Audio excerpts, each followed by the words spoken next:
Hi viewers అందరికీ నమస్కారం. ఈ ప్రపంచంలో ప్రతి మనిషి జీవితంలో ఏదో ఒక కోరిక ఉంటుంది.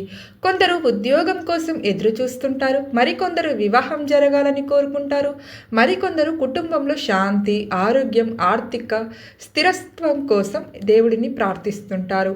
ఎంతో కష్టపడిన కొన్ని సందర్భాల్లో పనులు ఆలస్యం అవుతాయి. అప్పుడు చాలామంది భగవంతుడి ఆశ్రయం కోరుతారు. మన పెద్దలు కూడా ఇలాంటి సమయంలో భక్తి, దానం, జపం, పూజ, ప్రార్థన వంటి ఆధ్యాత్మిక మార్గాలను అనుసరించేవారు. ఈరోజు మనం తెలుసుకోబోయేది కూడా అలాంటి ఒక సాంప్రదాయకంగా చెప్పబడే ఆధ్యాత్మిక విధానం గురించి.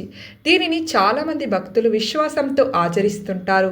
అయితే ఇది ఒక ఆధ్యాత్మిక విశ్వాసం మాత్రమే.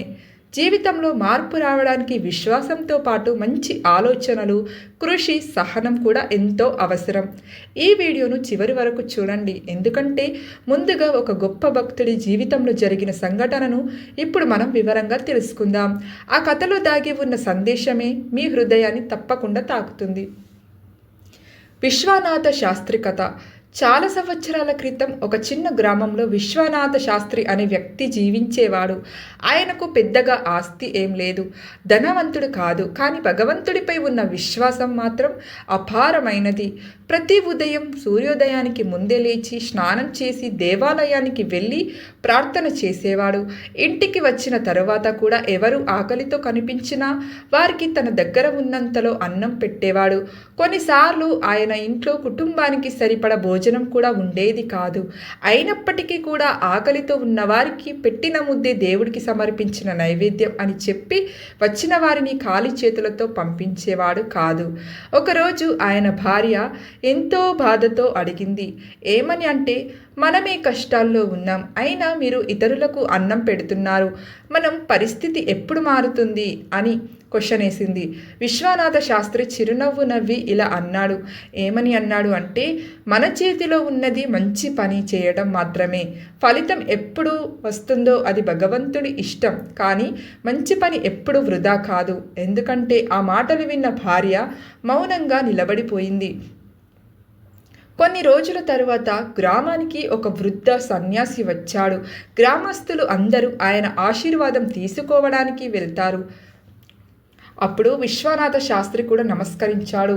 సన్యాసి ఆయనను చూసి ఇలా అన్నాడు. నీ ముఖంలో అలసట కనిపిస్తోంది, కానీ నీ హృదయంలో వెలుగు ఉంది.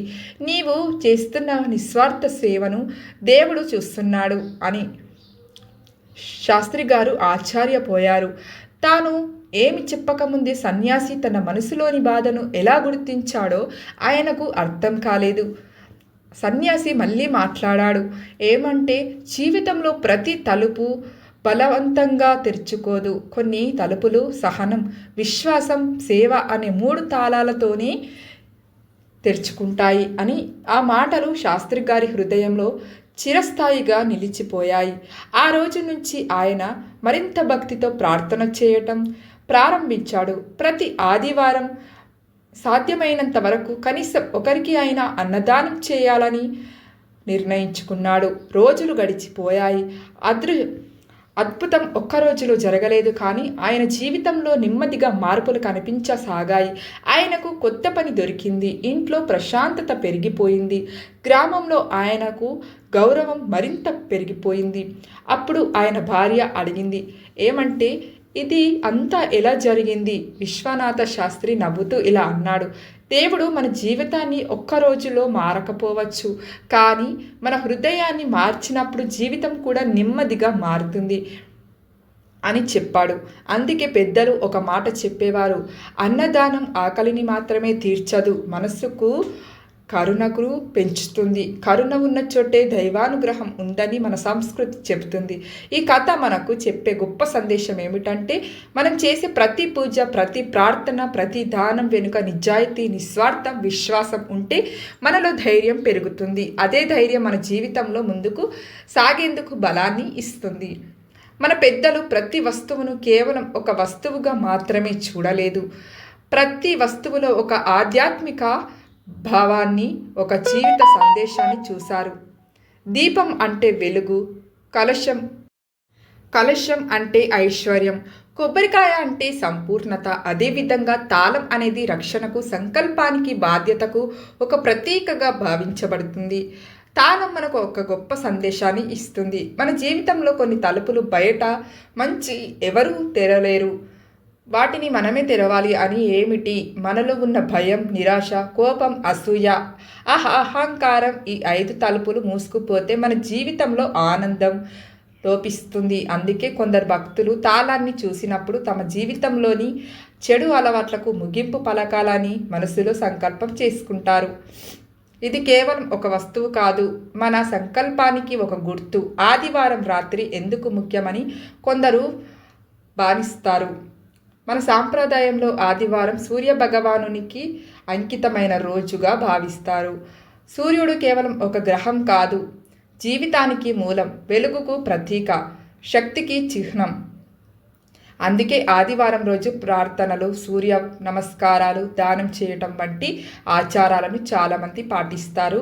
రాత్రి సమయం విషయానికి వస్తే చీకటి అనేది ముగింపుకు ప్రతీక, కొత్త ఉదయం అనేది కొత్త ప్రారంభానికి ప్రతీక. అందుకే కొందరు భక్తులు రాత్రి సమయంలో దేవుని ముందు కూర్చొని తమ మనసులోని బాధలను చెప్పుకొని కొత్త ఆశతో ప్రార్థిస్తారు. ఇది మన మనసుకు ప్రశాంతతను కలిగించే ఒక ఆధ్యాత్మిక అలవాట్లు.